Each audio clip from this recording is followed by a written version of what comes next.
So we got this here. Y'all could see that, I'm pretty sure. Just go like that. See? Get that. Get some line going. Cross it over there. Spin it. However time looks pretty, but usually I do it around, spin it around 6 times. But when it looks pretty, it usually looks around 5. But you can go a lot extra if you just got broken off on this or something.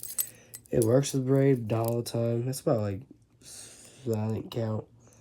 I just wait till it looks pretty, obviously. I just said that. See this? Take this one. And you go, take that. Take it through there. And then it's called a clinch knot.